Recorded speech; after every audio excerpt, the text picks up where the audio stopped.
Good morning, members. Welcome to the Crichton Sub Committee Meeting of Friday the 30th of June 2007 in Council offices. Before we start, I would like to thank Colin Smith for what he did previous to the election in the subcommittee chair and those members who were on the Crichton Sub Committee.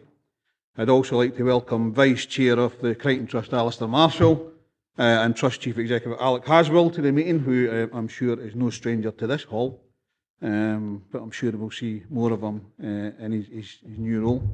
Also, Chris Travis, who will be taking over from Ewan Green on an interim basis, and he'll be taking the work that we do here in the Crichton Subcommittee forward.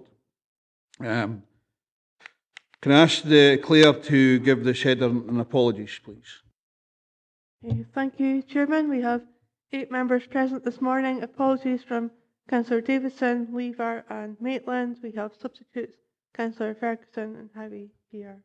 Councillor Carruthers currently not present. Okay, thank you very much. Do any members have any declarations of interest? Okay, thank you very much. We're going to item 3 then, which is delegations to the Crichton Subcommittee. The purpose of this report is to provide information on the delegation to the subcommittee as agreed by full council on 23rd of May 2017. Now, this is a procedural report, and just as a reminder, I would like to remind everyone present that this meeting will be recorded and that the recording will be subsequently available for public listening. This is a procedural report, as have been many cases in the first meetings of council. For committee members. I don't know if you've got anything to add, Alistair? Nothing to add, Chair. Thank you. Are there any questions, members?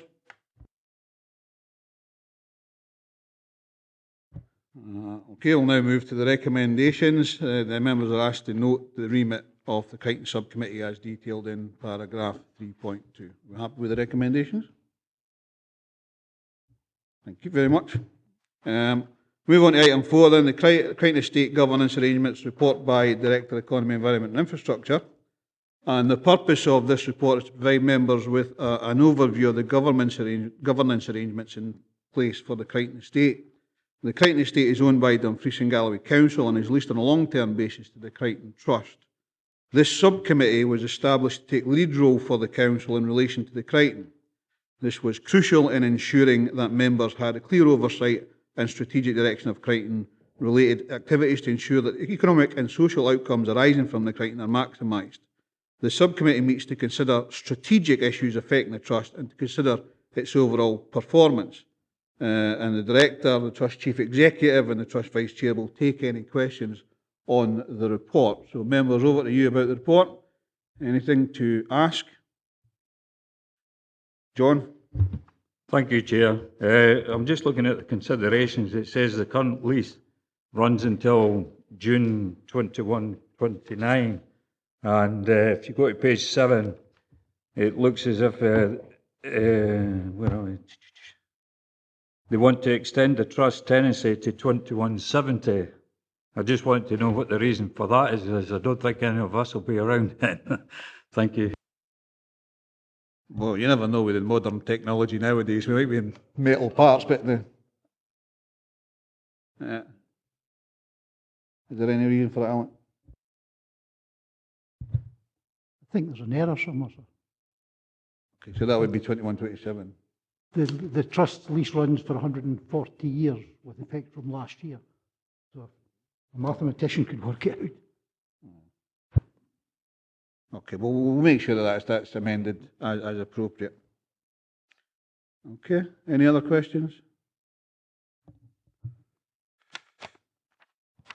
Okay, we'll go to the recommendations then. We've to note the governance arrangements in place for the Crichton Estate as detailed in sections 3.2 to 3.5, and obviously the amendment will be put in place for that particular issue. Okay?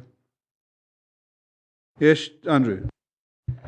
Just one thing, and that is, within the papers we've got the same document, and I know that the one we've been given it separately is coloured. Is there any way that we can ensure that we get the coloured one, but omit to put that in there? There's no requirement to have it twice, is there? Or is that a governance issue that we have to have it in the actual full document?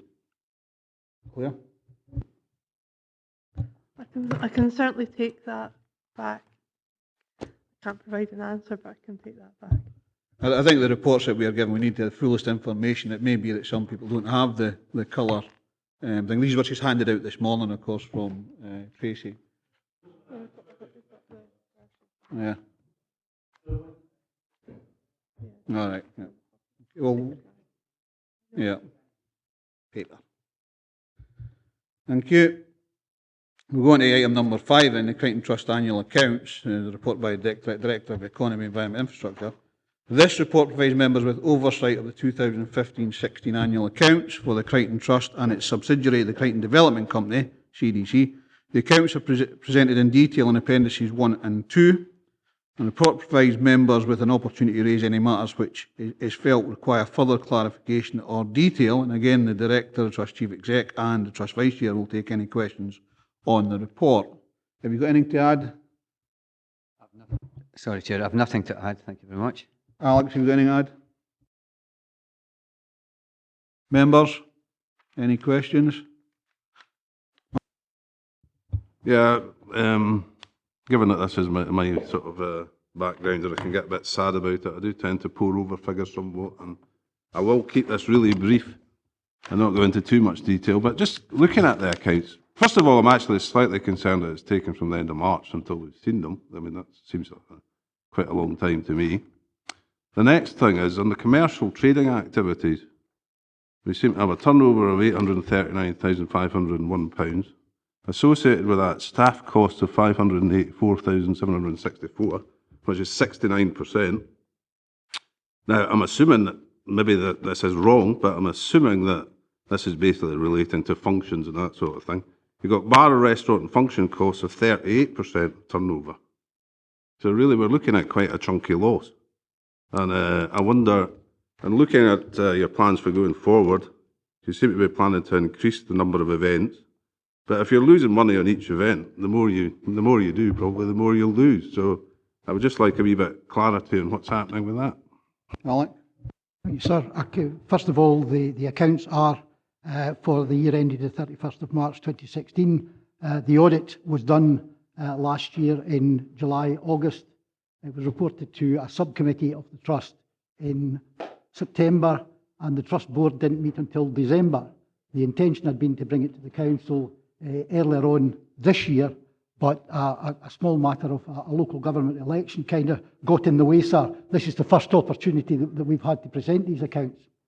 I do accept that the Trust has a very steep curve in terms of its trading arrangements. The Trust currently trades in 3 ways: leases of property and facilities management, Easterbrook Hall, which is used for events, used for weddings, etc., and a restaurant which was opened up last year in the form of Neuros. It's been quite as with any new business, it takes a wee bit of time to build up Neuros. The Trust's intention is, and they have plans in place, as you will see later on, to turn these figures round quite considerably. And we are, in fact, projecting almost a break-even situation at the end of the current financial year. The Trust has put its plans in place, and there's every intention to turn these businesses round. So I hope that reassures the member, but we will be coming back halfway through the year, well, in November time, December time, to this committee with a further report, and I'll make sure that that highlights where exactly we are in terms of our trading position. It is accepted that this particular financial year there were issues in relation to not so much the property letting and the facilities management, but in relation to the hospitality trading, shall we say. Andrew, then John. One is on page 39, well, they're both on page 39, and that is consultation fees gone up by about 4 times from 2015 to 2016, and we also have depreciation has gone down. Why was there such a large sum for depreciation compared to 2016? There was a new building brought on stream. Neuros was built during the previous financial year, and obviously when the new building comes on, you take account of the cost, not the value, but the cost of the building work. That will reduce year on year in terms of depreciation. In terms of the second question, there was considerable expenditure on the new building, which required consultancy fees, which required, we don't employ QSs, we don't employ architects or anything like that, so they are all included as a fee in relation to the projects that were ongoing. There was also some preparatory work being undertaken in relation to the church and the crypt, which meant that there were fees being incurred in relation to that as well. You've got to do these preparatory works before you can start making, looking at funding arrangements for them. Can I follow up? When you're working with a consultancy, are you able to utilise the council's own abilities or not? No, sir. The council, if you look at the document you saw before, the council's aim, I'll refer you to the glossy, which my fault, I gave you it. The glossy, if you look at the page 8 on the glossy document, the third bullet point down.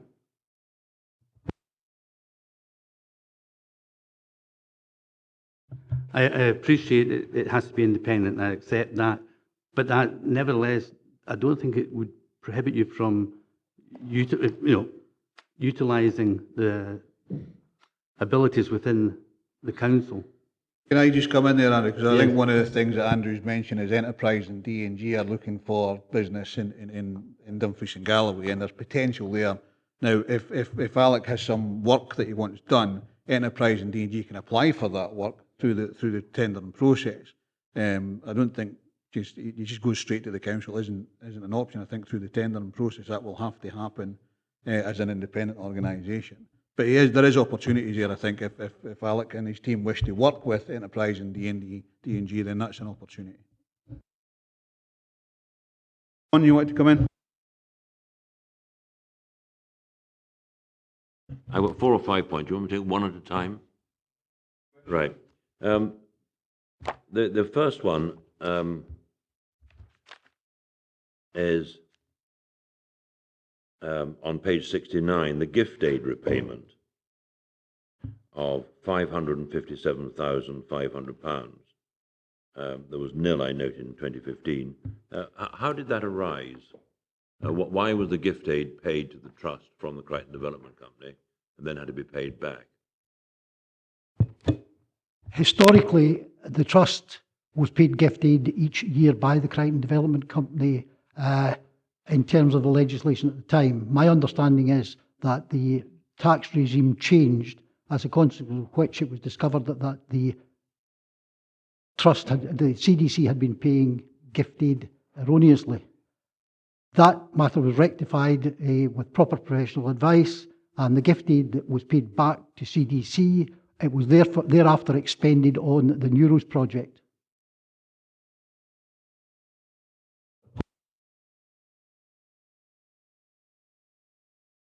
So if I can say that the number one, the issue that was raised was not fraud. It was cleared through the accountants. The accounts have been certified by BDO. There's no question of any fraudulent activity there. It was done on the basis of history. It had been being done for a considerable period of time. It was required to be rectified, was rectified using the good offices of HMRC and various other external bodies. So it was well looked at before it was done. In terms of the directors' emoluments, there was a director appointed to look at managing CDC. The trustees started down a road. When they looked at restructuring, they decided that the road they had started down was perhaps not the correct one. The director's emolument will not continue. The chief executive's emolument will be shown next year, and it is, while I'm in a public meeting, Mr. Charteris, I'd be happy. I think there's a lot of history that maybe you don't know about the Crichton estate, and it would be very helpful if you wanted to come with your colleagues and have a discussion with either the chairman or the vice chairman and myself.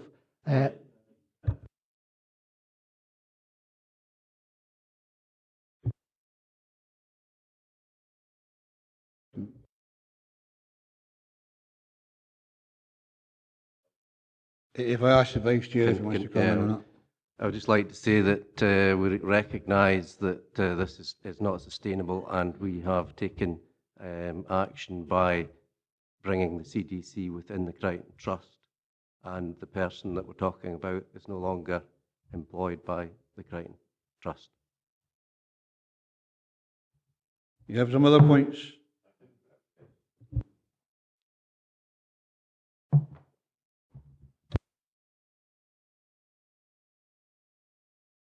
Andy, you I come in the meantime and I'll let John fin.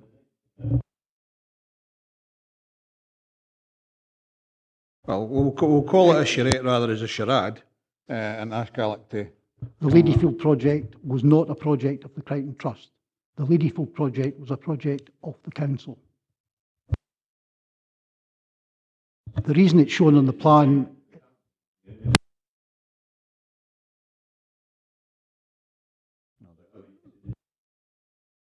No, the Crichton Trust isn't owned by the council. The Crichton Estate is, and it's on leased.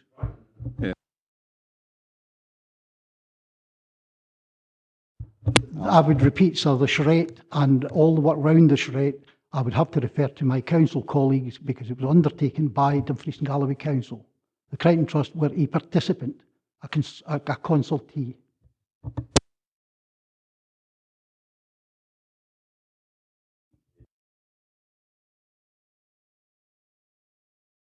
I think, John, what you'll find is these are 2015-16 accounts. I think in the meantime, the Crichton Trust have actually looked to improve their governance arrangements actually in place and trying to move this forward. Now, you said yourself you were part of the director of the Crichton Trust for 5-6 years and things like that. But perhaps the question should have been, yeah, right.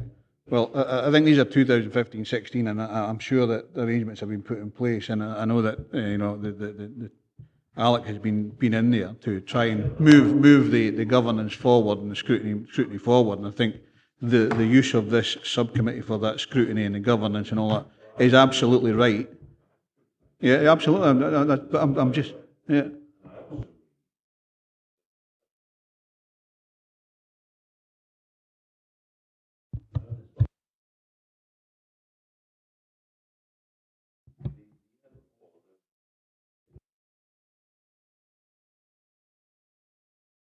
Well, we'll let Alec answer that one. These are historic loans, sir. These are loans which fell due for maturity. They weren't taken John, out. will you allow Alex to answer, please? These loans were not taken out by the trust recently. They were taken out historically by the trust. They came to maturity. They had to be repaid. The trust has refinanced with a bank, and the loans were taken out by the trust in the past for doing such things as Easterbrook Hall upgrading, work on the church, work in various parts of the estate. So these loans were historic and had to appear in the accounts on a historic basis because they were still there. These loans have been repaid and the trust has refinanced.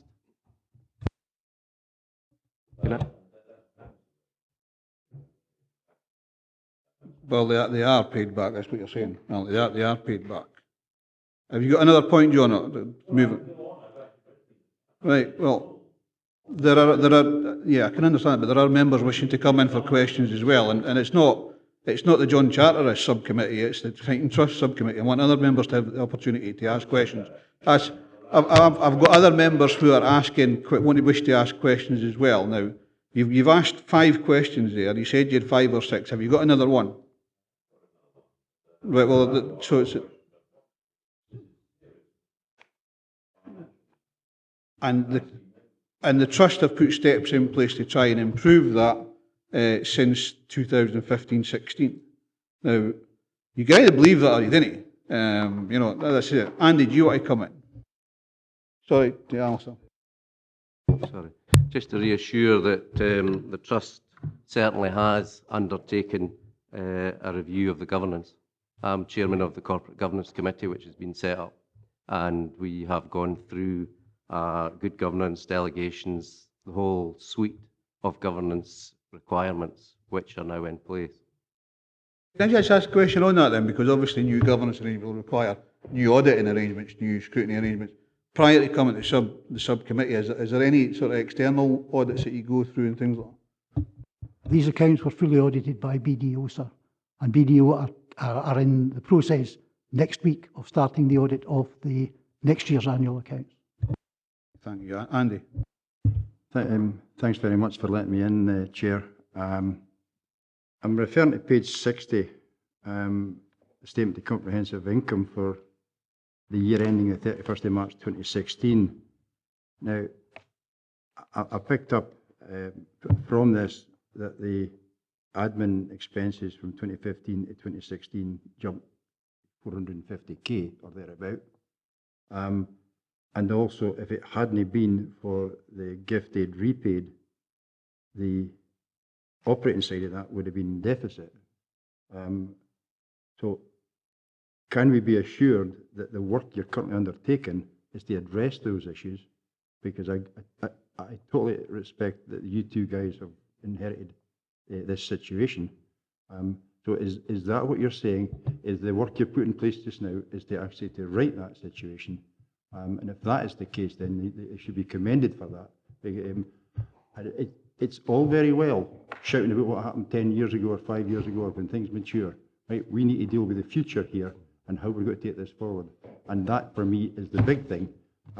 So if I can get that assurance, I'd be happy. Yes, I recognise your concerns, and I'm happy to give you that assurance that we, as a board, are very focused on the commercial side of the trust going forward. We're looking to increase the reserves that the trust has. On top of that, I think that the property let is now 88% of the estate, and we're looking to increase that to 93%. We're also scrutinising Easterbrook Hall and Neuros regularly. But I would like to confirm that we are taking this forward. Malcolm? Thank you, Chair.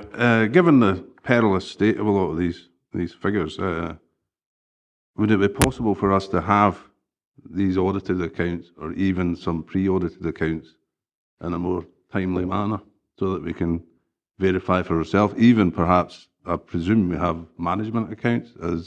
Are we entitled to any of that information? No. I think I've given an undertaking so that we'll bring figures forward in the form of the management accounts, which are currently being looked at and will go to the external auditor in the first instance. The Trust Board will also require to see them in the first instance. So I've given you an assurance that we'll bring them to you much more quickly this financial year. Andrew? In view of the questions that have been put to us today, or to the committee and yourselves today, I'm wondering if we shouldn't be looking at more frequent meetings so that we can monitor the progress that's being made. I'll ask the director to come in now. Well, if that's members' wishes, that can certainly be arranged. We monitor our own accounts, revenue accounts, capital accounts every 2 months. So if members were of a mind to have a meeting every 2 months, then that could be arranged. I'm just looking at Ali. Would it be possible to have a meeting to make sure that accounts come forward every 3 months rather than every 2 months? Because obviously there's some work that the trust has to do to bring that forward. Certainly happy to look at that, Chairman, bring them forward every 3 months. If the subcommittee wishes to meet every 3 months, obviously the trust will report to the subcommittee in accordance with its remit. Thank you very much. Any further questions? John? Dumfries and Galloway Chamber of Commerce in this year, a related party by virtue of Thomas Ridlett's directorship of the Crichton Development Company and the Crichton Trust. The balance owing from is now almost paid off 100, but I can't see why a director needs to be paid £10,000 976 when the chief executive of the Crichton Development Company was the same man as who was actually running the Chamber of Commerce at the time. And then it goes on to say that the key management personnel of the trustees and a number of senior management across the group who together have authority or responsibility for planning, directing, controlling the activities of the group, and the total compensation paid to the key management personnel was £180,901. I mean, this is absolutely incredible to me. Alistair, do you want to come in? How do people get paid for absolute failure? I mean, the accounts are clear there, but the way this place was managed is in tatters, financial The tatters. first thing I'm going to say is I'm pretty confident to say that Tom Riddett did not get paid anything, but we can check up on that for you. Yeah. And the second... No. Well, his company got paid according to the vice chair. Alan, you want to come? The company was paid. The Chamber of Commerce and the Trust are two separate things. The issue was that we are required in terms of the financial regulations to show absolute transparency, and where someone is a director of one and another, then you're required to put that forward. In terms of the issue of the payments made throughout that financial year, yes, there were issues, and these are the issues which the Trust have actually addressed, and they will be looking forward in terms of the restructuring of the Trust and CDC, which has already taken place. Okay. What we need here is a business mind to be put onto here. We need to have businessmen put on this board, because the way this has been managed is absolutely, I'm amazed that it's got to this stage. 18 months later, we're reading. I mean, I can bring more things out. You probably read it yourself. So I think But I mean, obviously there's been a change. There's been a change in the board in the last year and a half. Director, do you want to come I in? would welcome the chance just for 2 or 3 minutes at the end of the meeting just to have a chat. But I think when it comes to business, I would like to think that my own business is fairly well run, and we have taken considerable steps in the last year. Big changes have happened, which I'm quite happy to speak to you privately about. Thank you very much. I was going to suggest that you know. Can you turn your mic off, John, please? Thank you. Are any other members got any questions? Now, obviously, we've looked at the recommendations. We've noted the contents of the report. We've considered aspects of the report, and I think as another recommendation that we bring a report back or have another subcommittee every 3 months to bring the business case forward, if that's okay with members. Okay, thank you very much. We'll now move on to item 6, which is strategy, governance, finance, operational management. This report provides members with an overview of the current position of the Crichton Trust and related actions being progressed by the Trust Chief Executive in relation to strategy, governance, finance, business planning and operations. Maybe some of the questions that were asked earlier on will come out in this. The report provides members with an opportunity to raise any matters which it is felt require further clarification or detail, and the 3 gentlemen are here to ask any questions on that. Now, looking at what we've suggested earlier on, obviously we have suggested that we have a meeting every 3 months on the Crichton Trust, then there's going to be more opportunity for scrutiny and things like that going forward. Alex, do you wish to add anything to? No, Chairman, thank you. I'm happy to answer questions. Members?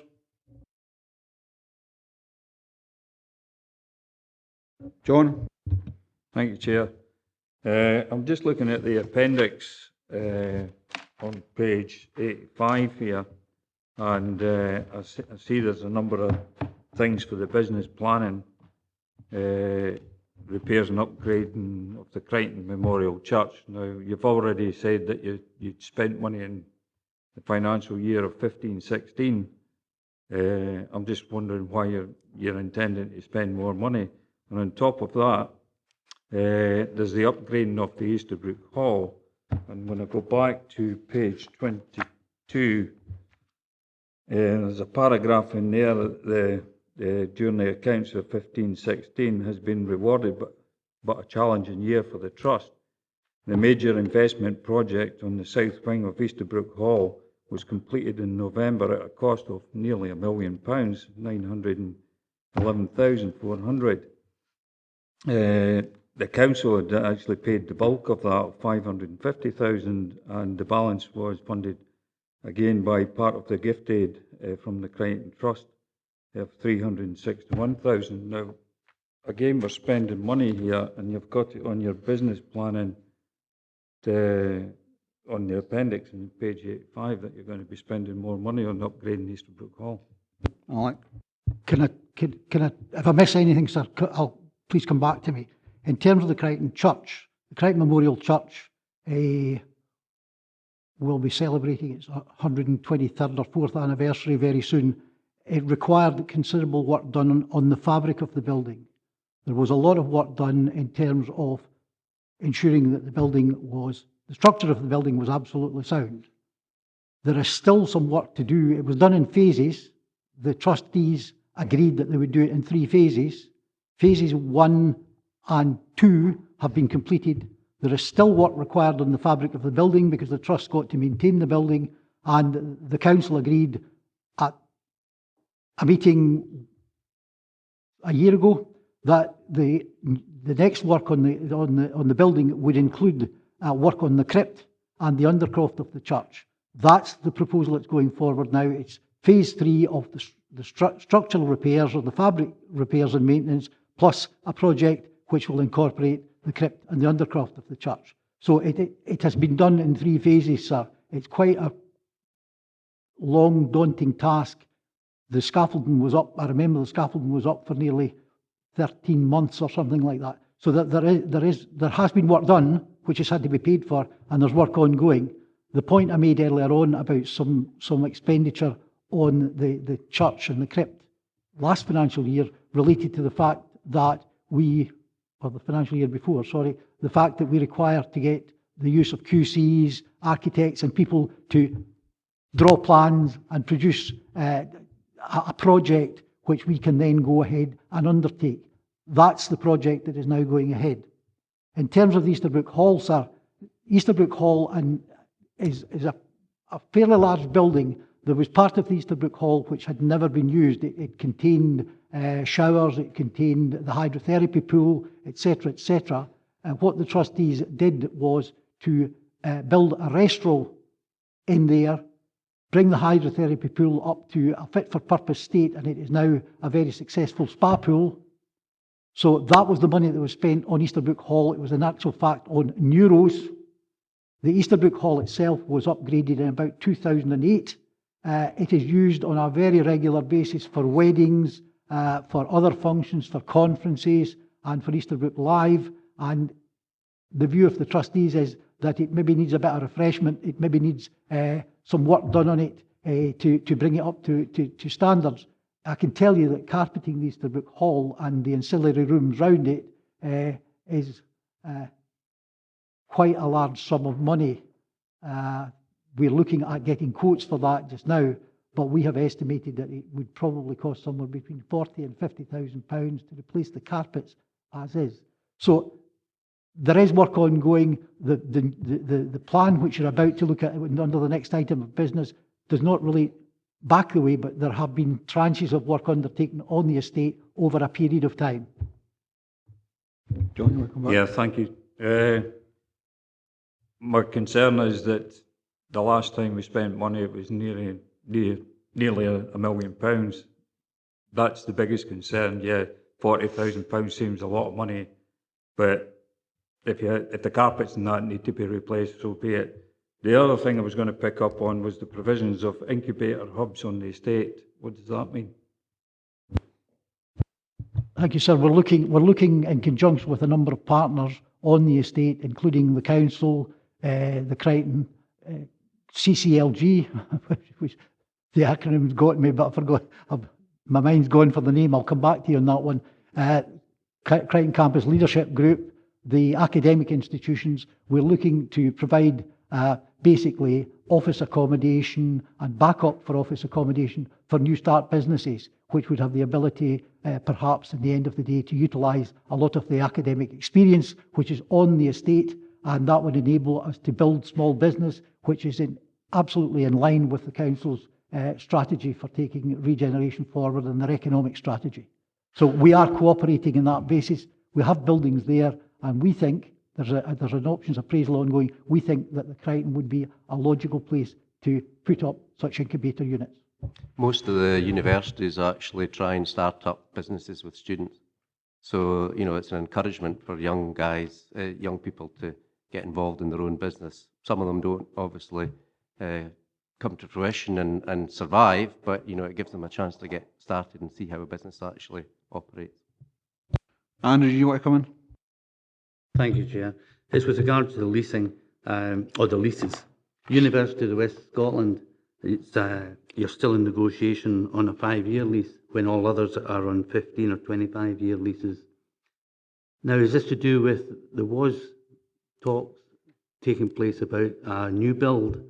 Is that still on the cards for, now I'm not sure if it was for the University of Glasgow or if it was for the West of Scotland. Is that still a sort of vision that you have for the future?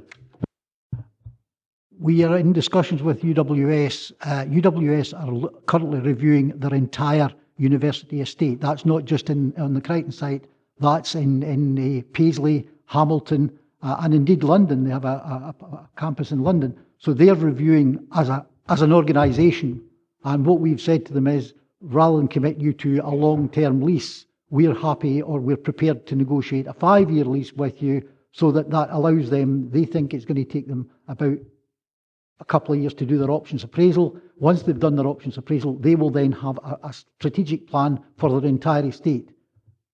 The Crichton very much features in that plan, but they don't want to commit. They may look for a new build, they may look for one or both of the buildings which they currently lease, but that's not within the Trust's gift, so that's a matter for UWS.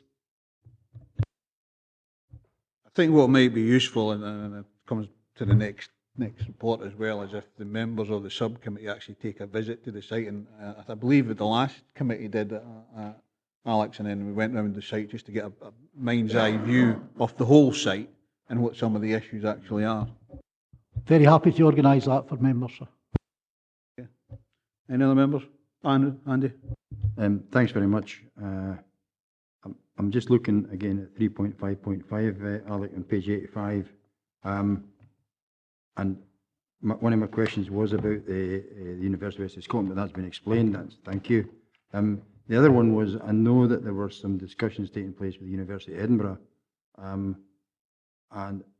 to work in conjunction at the Crichton Farm. Is the Crichton Farm no lease? Or does that not belong to... Crichton Farm's leased direct to Scottish Government. Right. It doesn't feature in the Crichton Trust. Right, okay. That explains that. Thank you. Okay. Any others? John? I'd just like to ask how the appointment of the new permanent chief executive, how's that progressing? I see it's got to be made this year.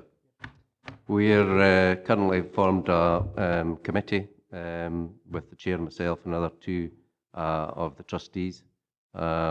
We plan to appoint an organisation to assist us in trying to find somebody suitable for that job. We hope to shortlist down to probably 6 to 8 people and invite them for interview, and then shortlist that down to 3, and then spend a bit more time with those 3 to try and hopefully get the right person for the job. We're looking for somebody that's got a mix of obviously commercial, heritage, education. We need somebody to tick a lot of boxes. So we're going to take our time to try and find the right person, but it's going to be a robust process, and hopefully we should be able to identify somebody for the job towards the end of this year.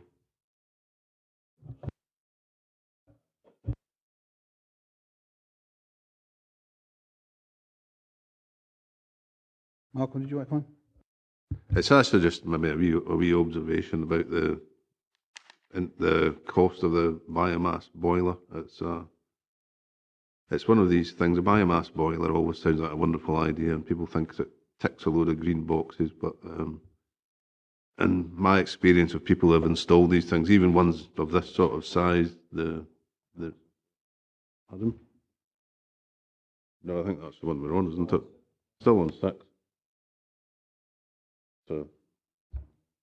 So all I would say is I would just urge caution, but I see you're actually at the investigation stage, given that a lot of these things are powered by wood pellets that come by sea from South America and things like that. Their credentials are a bit dubious at times.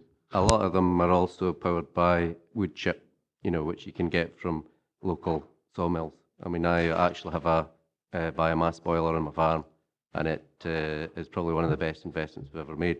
But it's been a lot smaller investment than what we're talking about here. But it's at early stages. Malcolm? The only thing with the farm, I understand the economics with the farm works out quite well, because most of you guys were using things like bottled gas and stuff like that, and it actually makes the figures completely different from a current thing. The point's very well made, sir, and I would assure the councillors that we will produce a full business case. We will be consulting all of the experts, and there will be shown to be, if the thing is not viable, the trustees will not install it. It's a thing that we're looking at.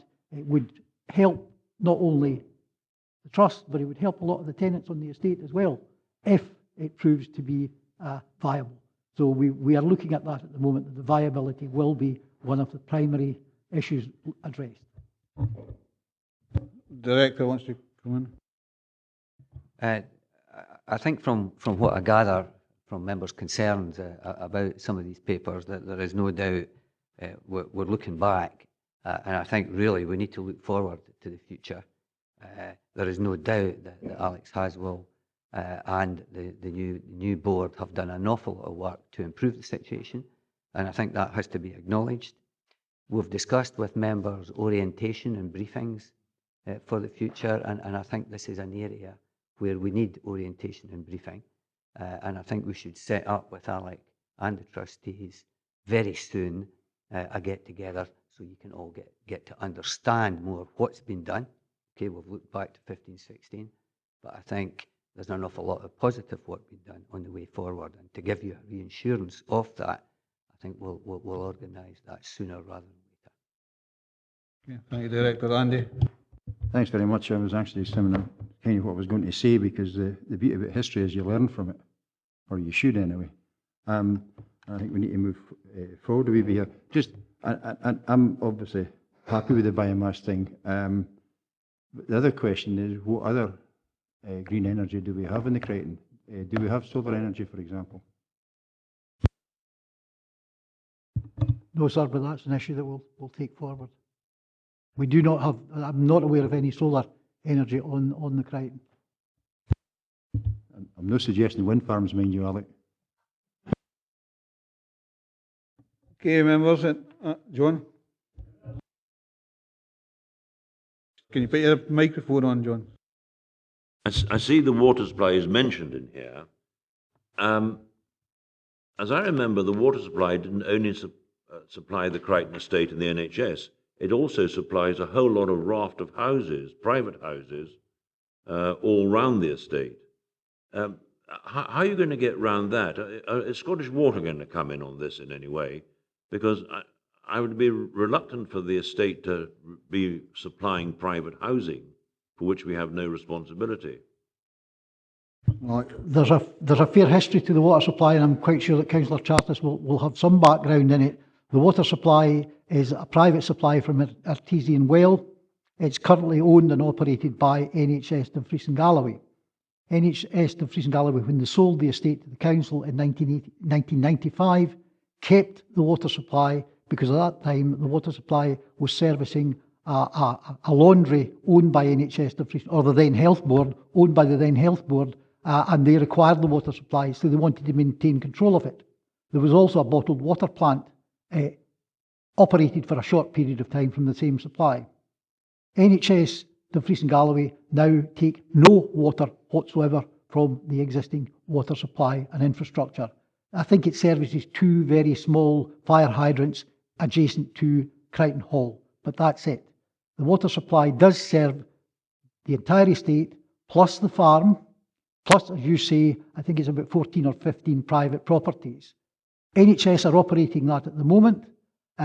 the intention, they have made it clear that they no longer want to be a water company.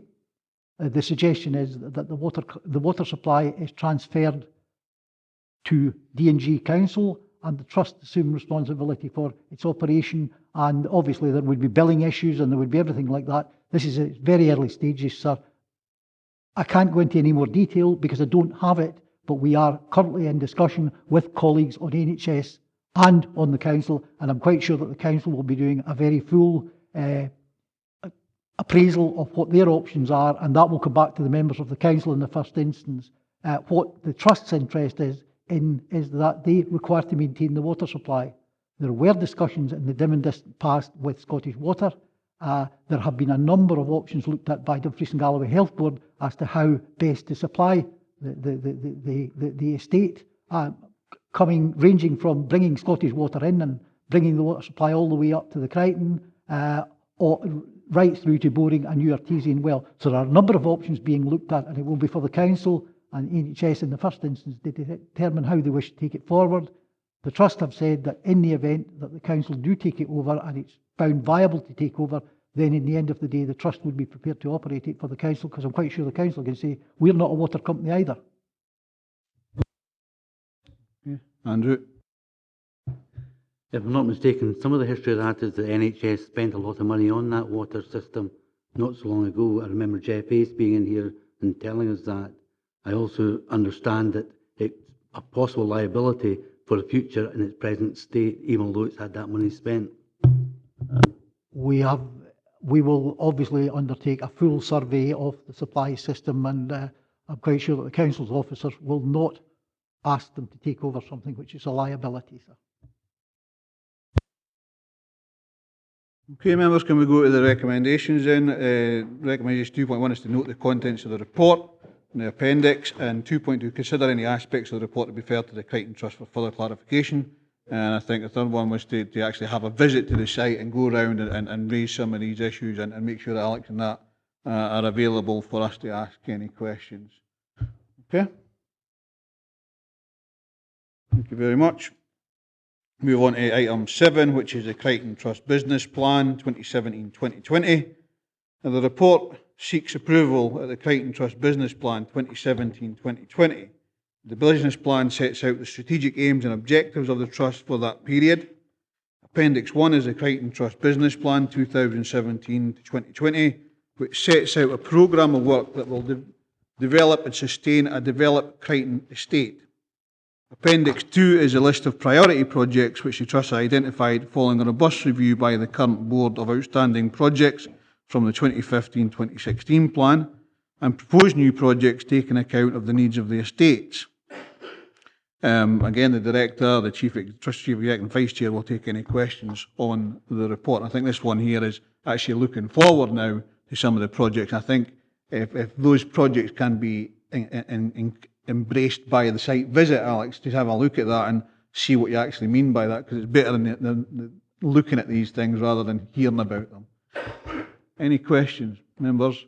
John then, and Thank you, Chair. I'm just looking at page 92, paragraph 1.2. What caught my eye here was there's a paragraph, with the responsibilities of the Crichton Development Company, CDC, fully assimilated by the Trust.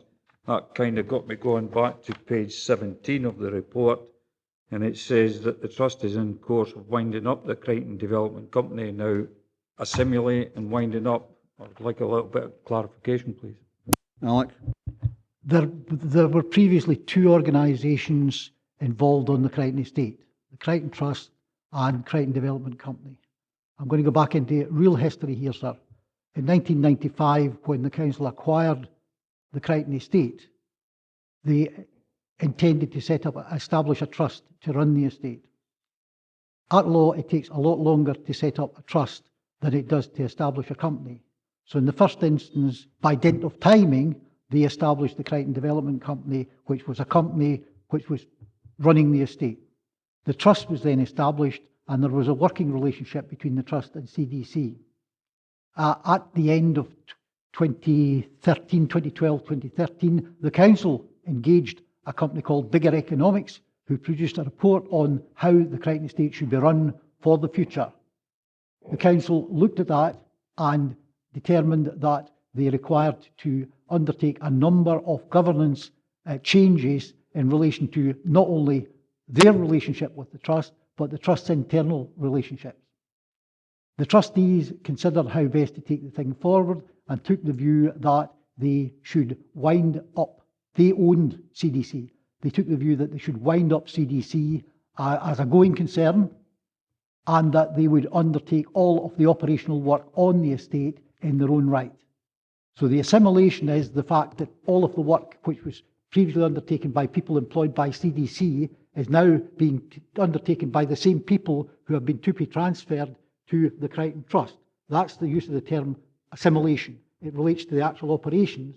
In terms of the winding up process, as you'll be aware, sir, there is a process that you're required to go through when you're winding up a company. That process is now almost completed, and the intention would be that CDC ceased to trade on the 31st of October last year. Crichton Trust assimilated everything on the 1st of November last year, and the intention is that we're doing the winding up process. For legal reasons and financial reasons, that requires a bit of time, because you've got to go to all your suppliers and change all the stuff with your suppliers and your tenants, etc., etc. That is virtually now complete, and the intention would be to make application to the Registrar of Companies to wind up CDC as a going concern, and that's an administrative process. So assimilation and winding up are in two different contexts. Andrew? Thank you, Chair. It's page 93, it's the 2.2, the delivering our vision. Are those objectives are they being prioritised in that as they're set out there? And if they are, why is branding at the bottom? There is no prioritisation, sir.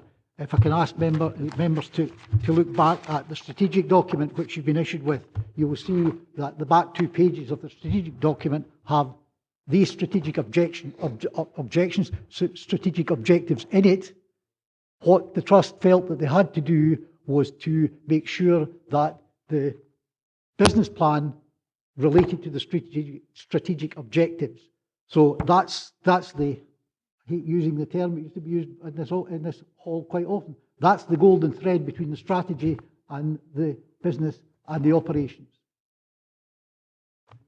It is just that branding seems to be one of the major issues that the Crichton has. Whenever you talk to the public about the Crichton, what do they tell you? Easterbrook Hall is the first thing, but they don't really know what else other than Easterbrook Hall and university and colleges. The rest of the estate, it's like, well, what are we talking about here? So it's about, I really think we have to address that one if we want to take the Crichton forward. Alec? If I could refer you to the business plan key priority projects, if you look at under the terminology for branding, there's a strategy and plan to be launched in November 2017. So it is one of the first things that the Trust are addressing. They've got 2 issues that they need to address urgently. One is branding of the estate, and we're doing that in conjunction with partners. We're not the only people on the estate. And the second thing is they need to look at a financial strategy, because everything in the business plan costs money. Any other member? Okay, can we move to the recommendations then?